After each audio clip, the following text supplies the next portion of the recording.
The Marked Children of Coldwater. Ridge Ivy Calder is 26 years old when she finally says it out loud. She's sitting in a diner in Fairbanks, 300 miles from the town that raised her, hands wrapped around a coffee cup that stopped being warm 20 minutes ago. Across from her sits a journalist, young, eager, notebook open, recorder running. He wants to write about the disappearances in Coldwater Ridge, the missing children, the families who left in the night and never explained why. He wants answers. Ivy gives him one. "The winter fair folk don't break into your home," she says. Her voice is steady, flat, the voice of someone who stopped being afraid years ago and found something worse on the other side. They don't need to. They're invited. The journalist frowns. Invited by who? By neglect, by silence, by every adult who saw something wrong and chose not to speak. Ivy's eyes meet his.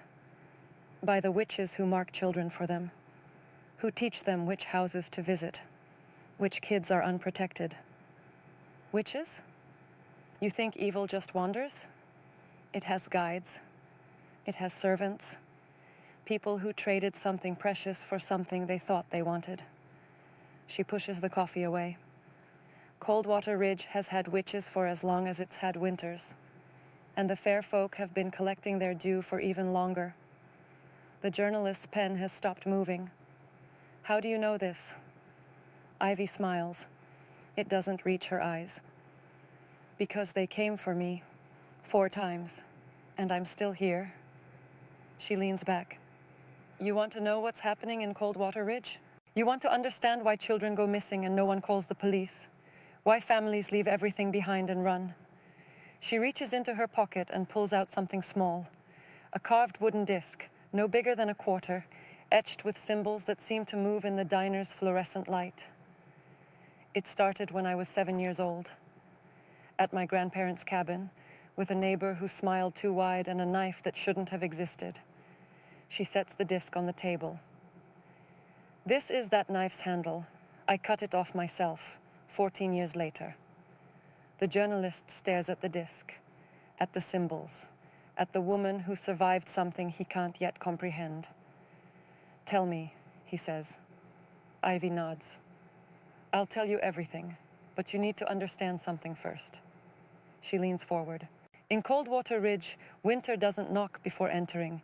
It slips inside, it watches, and sometimes it waits until you're alone. Before we begin, I want to thank every soul that keeps returning to listen.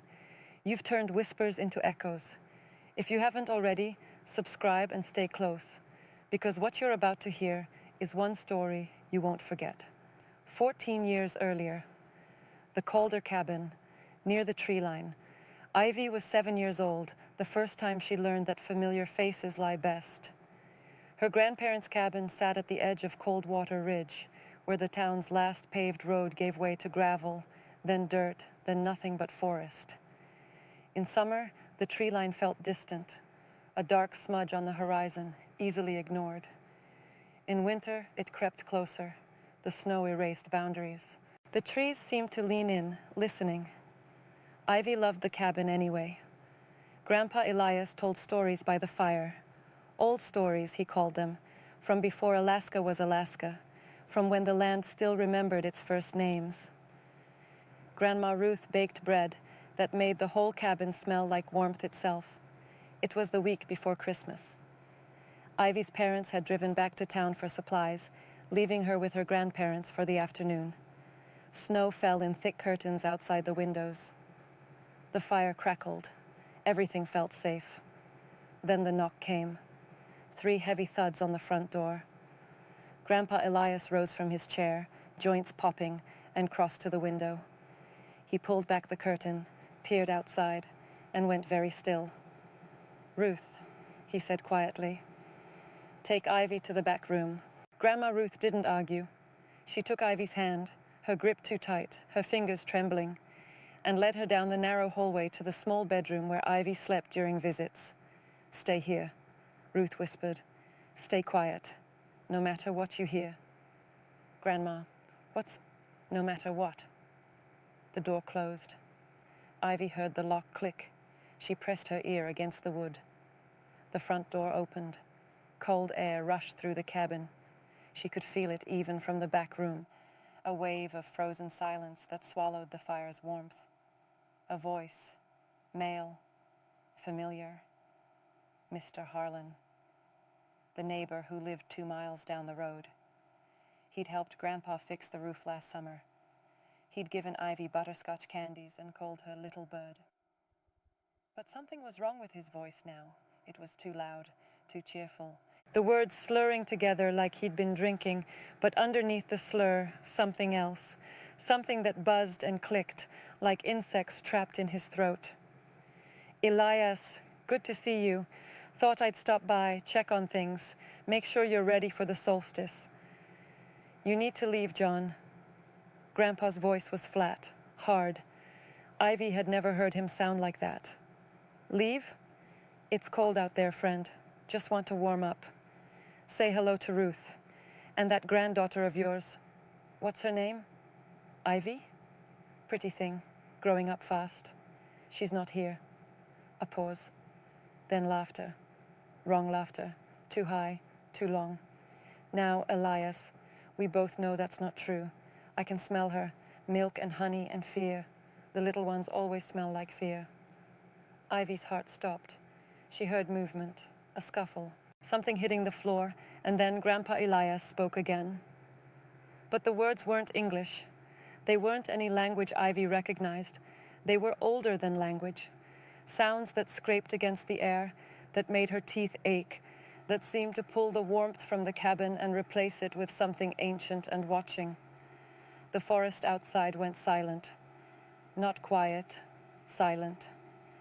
The wind stopped, the trees stopped creaking, even the fire seemed to dim, and Mr. Harlan screamed. It was a human scream at first, then it wasn't. It split, layered, became multiple voices shrieking in harmony. A man's voice, a woman's voice, something that had never been human at all. The front door slammed. Footsteps, running, stumbling, disappearing into the snow. Silence. Ivy stayed in the back room for what felt like hours. When Grandma Ruth finally unlocked the door, her face was pale, her hands shaking. Is Mr. Harlan okay? Ivy asked. Ruth's expression flickered. Something passed behind her eyes.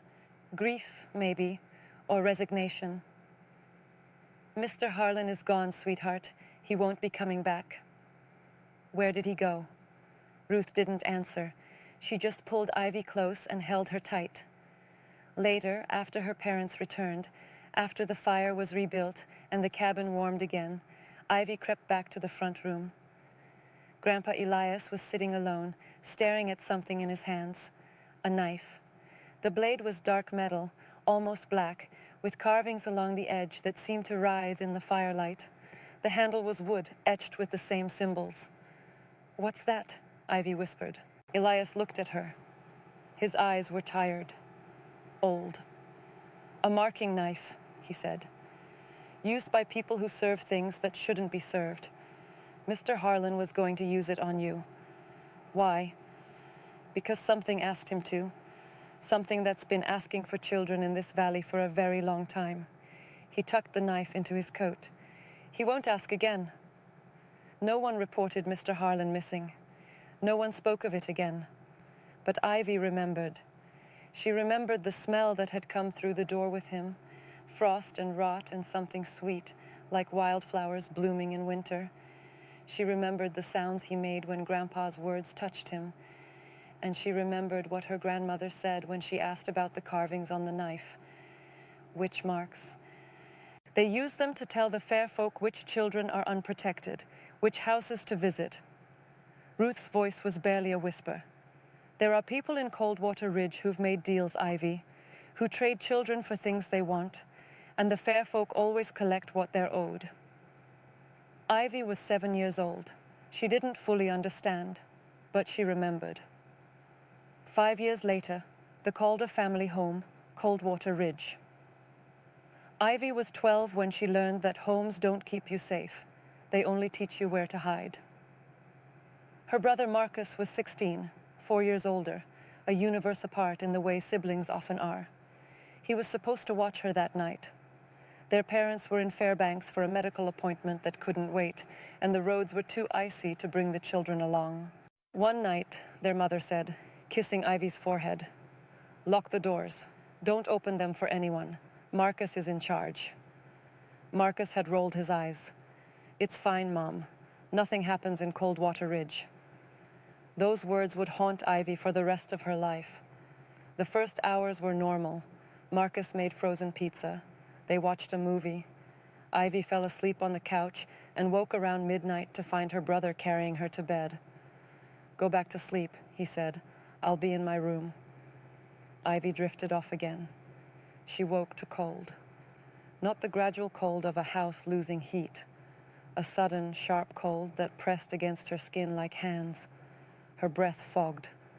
Frost crept across her window from the inside, spreading in patterns that almost looked like fingers, and she heard something, movement, in the hallway. Soft footsteps that weren't Marcus's. Too light, too careful, like something that didn't want to be heard, but didn't quite know how to be silent. Ivy didn't call out. Some instinct, something Grandma Ruth had planted 5 years earlier, kept her quiet. She slipped out of bed, crossed to her closet, and crawled inside, pulling the door almost shut, leaving just a crack to see through. The footsteps stopped outside her door. A pause, long, patient. Then the door opened. Something stood in the doorway. Ivy couldn't see it clearly. The angle was wrong, the darkness too thick, but she saw its shape, tall, thin, wrong. Its limbs were too long for its body. Its head was tilted at an angle that human necks don't allow. It stood there for a long moment. Then it entered her room. It moved slowly, deliberately, going through her things with terrible patience, opening drawers, touching her clothes, her books, her pillow, smelling them, learning them. The smell hit Ivy even from the closet. Frost, rot, wildflowers in winter. The same smell from 5 years ago, the same wrongness. She pressed her hand over her mouth and didn't breathe. The thing paused at her desk, picked up a photograph. Ivy and Marcus at a birthday party, faces pressed together, laughing. It made a sound, not a word. A clicking, buzzing sound that might have been pleasure. Then it turned toward the closet. Ivy's heart stopped. It knew. It had known all along. It was playing with her, savoring the fear, the way a cat plays with a mouse before the killing bite. It took one step toward her. Then, from down the hall, Marcus's voice. "Ivy, you okay?" The thing froze. Marcus's door opened. Footsteps in the hallway. "Ivy?" The thing turned, glided out of her room without sound. Ivy heard Marcus gasp, and then she heard him scream. She stayed in the closet. She stayed in the closet while her brother screamed, while something dragged him down the hallway, while the back door opened and closed and the screaming stopped, and silence swallowed the house like snow swallowing the world. She stayed in the closet until dawn. When she finally emerged, the house was empty. Marcus was gone. The front and back doors were still locked, dead-bolted, chained, exactly as their parents had left them. The windows were closed. There was no sign of forced entry, no sign of struggle, just Marcus's bedroom door hanging open, and on his pillow, placed with careful precision, a carved wooden disc. Witch marks, the same symbols from Grandpa's knife. Someone had marked her brother. Someone in Coldwater Ridge had told the fair folk where to find him, and they had taken him through a locked house without leaving a single footprint in the snow. The police searched for 3 days, found nothing. The official report said Marcus Calder must have run away. Troubled teen, isolated town, happens all the time. Ivy knew better. She kept the carved disc, and she started watching, started noticing which neighbors smiled too wide, which adults averted their eyes when children passed, which houses had symbols carved into fence posts and door frames. Coldwater Ridge had witches. They had marked her brother, and someday Ivy swore she would find out who. 3 years later, Coldwater Ridge High School, Ivy was 15 when she learned to recognize the smell of possession. His name was Danny Kowalski, sophomore, quiet kid who sat in the back of English class and drew wolves in the margins of his notebooks. Ivy had never spoken to him beyond borrowed pencils and half nods in the hallway. Then he came to school on December 21st, the winter solstice, and everything changed. He was different that morning. Ivy noticed immediately. His movements were jerky, disconnected, like a puppet whose strings kept tangling. His eyes darted constantly, never settling, tracking things that weren't there. And he was talking, muttering under his breath, a constant stream of words that Ivy caught in fragments as she passed his desk. Small, pale women in the snow, watching from the trees. They smile, but their mouths are wrong. They want me to open the door.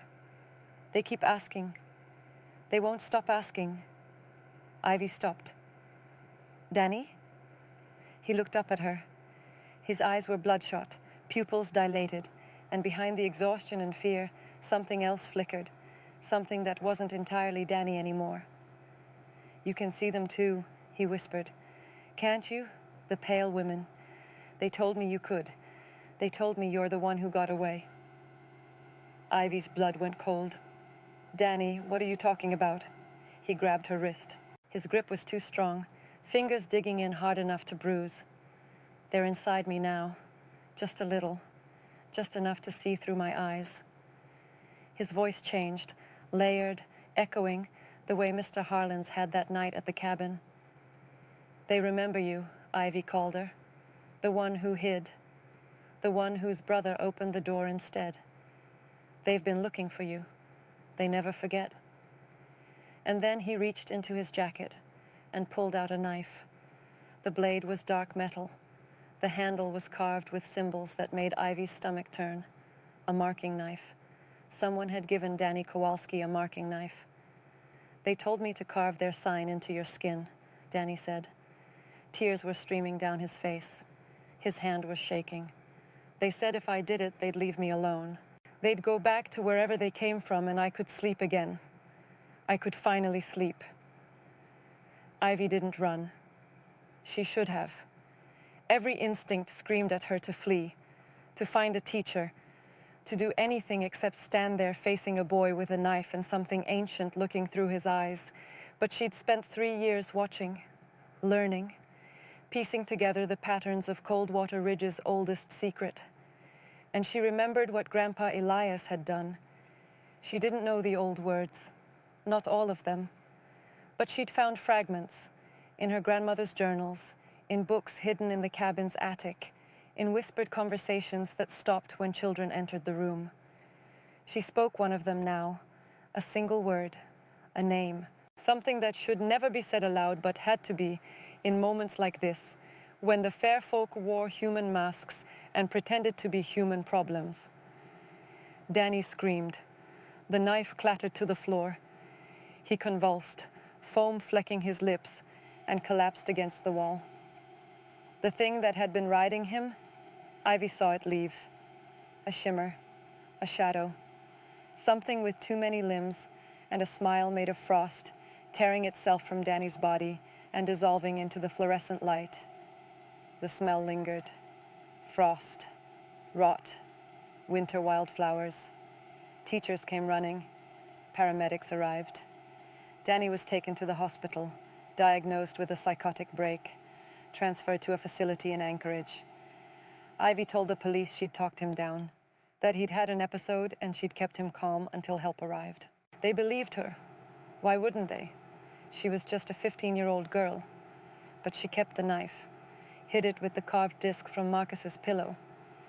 And that night, alone in her room, she started writing down everything she knew. The fair folk were real. They used human agents, witches, to mark children for collection. They could possess people, ride them like vehicles, see through their eyes. They could enter locked houses without leaving traces. And they had been hunting in Coldwater Ridge for generations. Someone was helping them. Someone was giving out the knives. Someone was choosing which children to mark. Ivy was going to find out who. 6 months later, the Calder family home.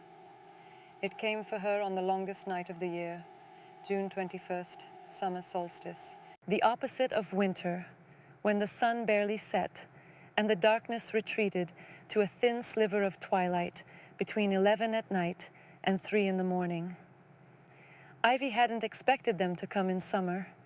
Everything she'd learned suggested they were creatures of winter, of darkness, of the cold spaces between stars. She was wrong. The first sign was the smell.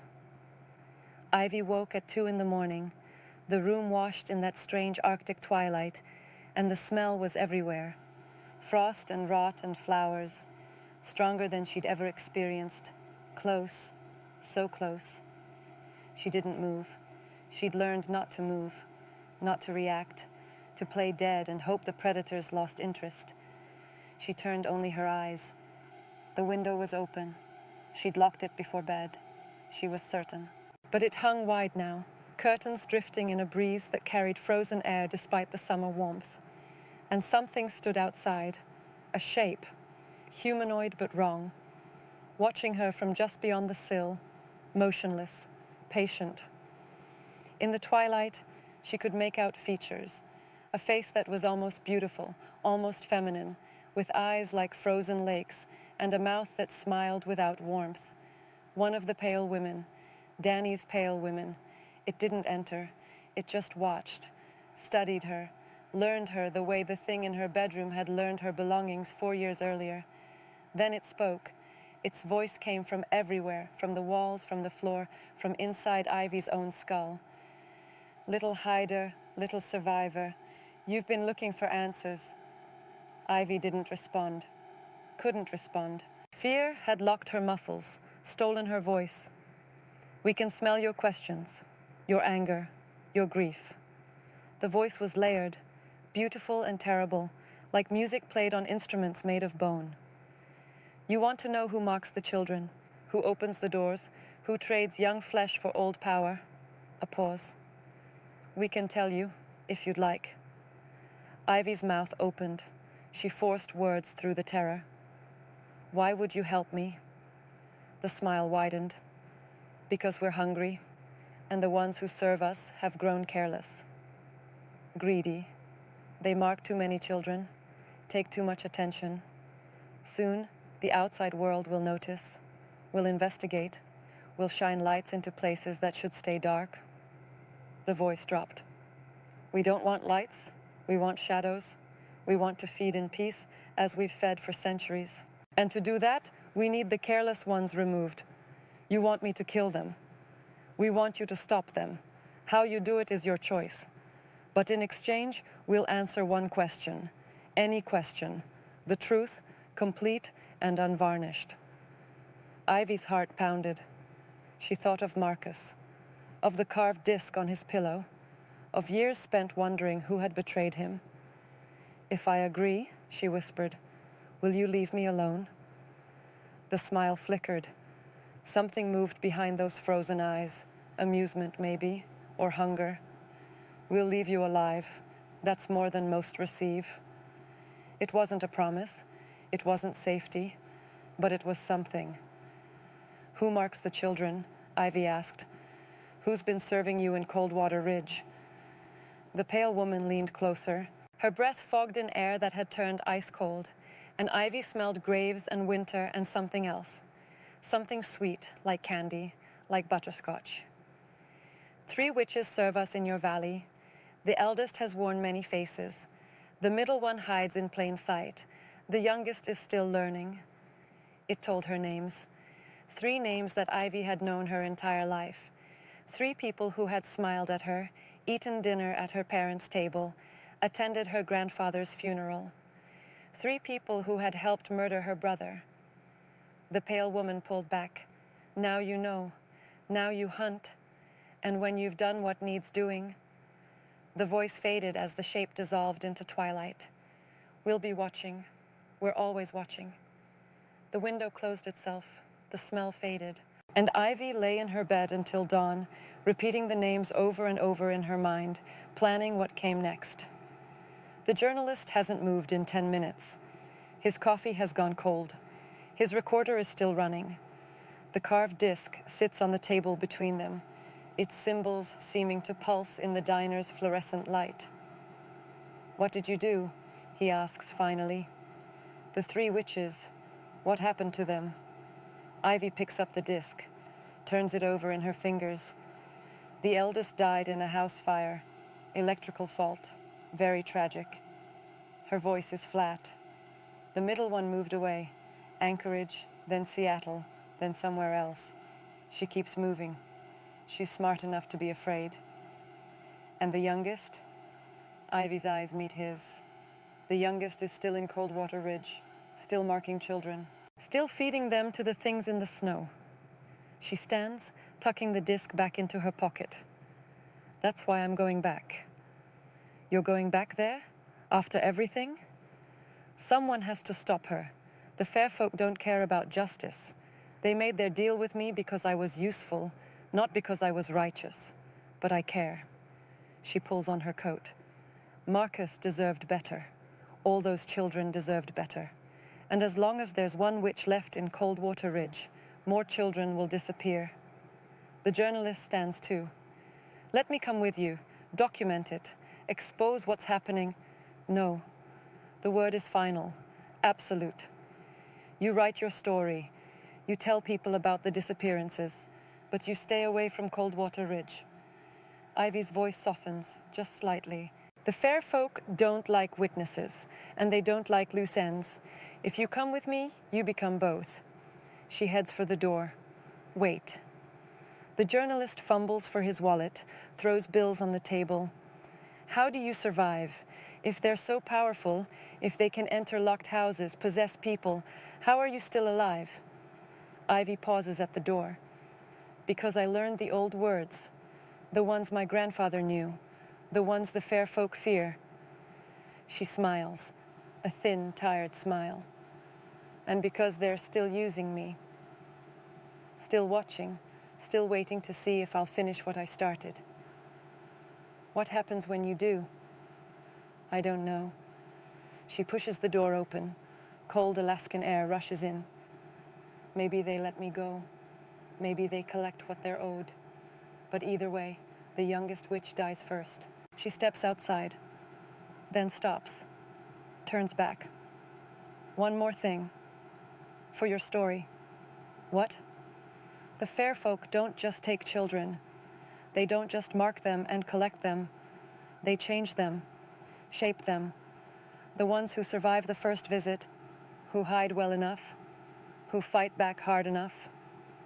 Sometimes they become something else, something in between." She touches the disc in her pocket. "I've been hiding from them since I was 7 years old. I've been fighting them since I was 15. And for the last 11 years, I've been hunting their servants while they watch and smile." Her eyes meet his one final time. "What do you think that makes me?" She doesn't wait for an answer. The door closes behind her. The journalist stands alone in the empty diner, recorder still running, cold coffee forgotten. Outside the window, the first snow of winter begins to fall. And somewhere in the distance, so faint he almost misses it, he hears what might be laughter, high-pitched, musical,